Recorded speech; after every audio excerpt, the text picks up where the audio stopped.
Hello, divine beings. Welcome to the weekend of 7/29/7/30. I'm Astrologer Sarah Ashley here with your weekend dose of AstroTarot. Okay, so this weekend, Mercury, the planet of communication, moves into its exalted sign of Virgo. So Mercury in Virgo likes to keep lists, likes to keep within the rules, and likes to communicate using data, aka receipts.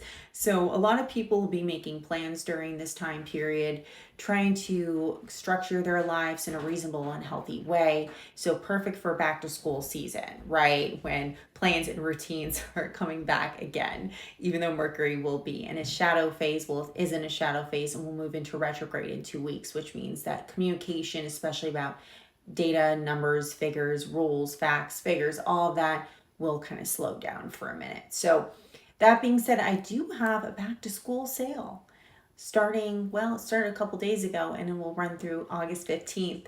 And that is Back to School $22 off all astrology and tarot courses. I do start my live Zoom courses starting on September 10th.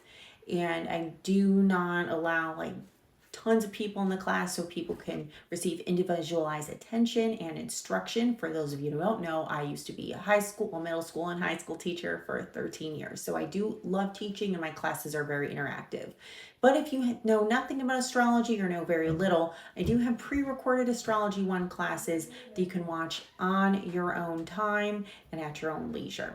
Okay, so moving on from that, with the moon in Sagittarius on Saturday, making us feel optimistic and hopeful, it makes a nice trine with Venus retrograde in Leo. So don't go too far too fast with any kind of love affair that's coming on, or friendship or money situation, because Chiron is trining moon this weekend. So we probably feel like a lot of health and healing is happening.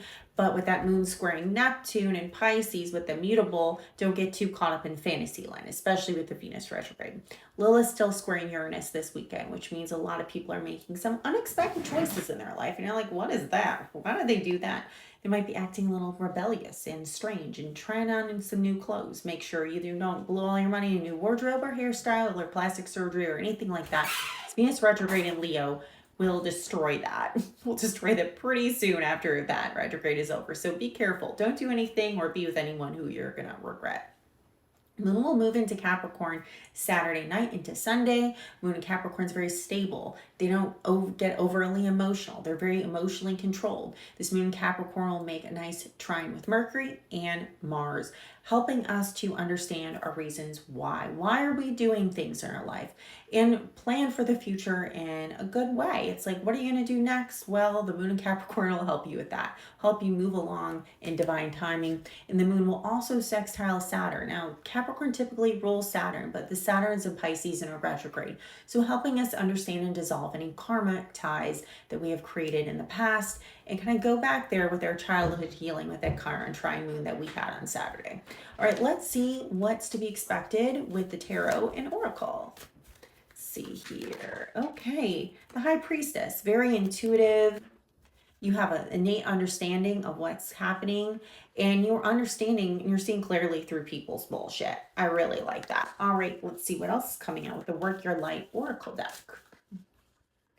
Be the High Priestess. Trust your intuition. When you have an intuitive hit about somebody, don't doubt it. When you get a gut feeling about somebody, don't doubt it. I mean, she wears a freaking selenite crystal ball on her third eye. Come on now. This bitch doesn't doubt herself, right? She's not like, well, let me get a consultation from this person. I mean, she might ask her friend, hey, are you feeling this too? But she's not doubting herself. All right, let's see what comes out here. Okay. This one, Keepers of the Earth. It looks like the High Priestess, doesn't it? Very interesting. So this is giving a little alarm bell here. We're ringing the alarm bell. The divine's ringing the alarm bell. Pay attention. Pay attention to those downloads in your intuition. You are not alone. Ancient ancestors stand beside you. Okay, so I said this on a podcast just now on the Light Warrior Network. It's very Light Warrior Network. You don't go to the grocery store when you're hungry, right? You don't do it. You know not to do that because you're going to wind up with a bag of Oreos and junk food and hot fudge sauce and Lay's potato chips. You're going to feel very remorseful about later. So don't do the same things when it comes to friendships and romantic relationships. Don't do that. Be comfortable in who you are so you don't have to make connections that might not be very worthy or in alignment for you. Remember, you are not alone. You are surrounded by God, your angels, and your ancestors. Ask them for help. And especially if you're in doubt, ask them for a sign. And I guarantee you they will provide one sooner than later. All right, if you would like to book a reading with me, a tarot reading, an astrology reading, or an Akashic Records reading, go to my website, sarahashleyAstrology.com. I will see you on Monday. Have a fantastic weekend.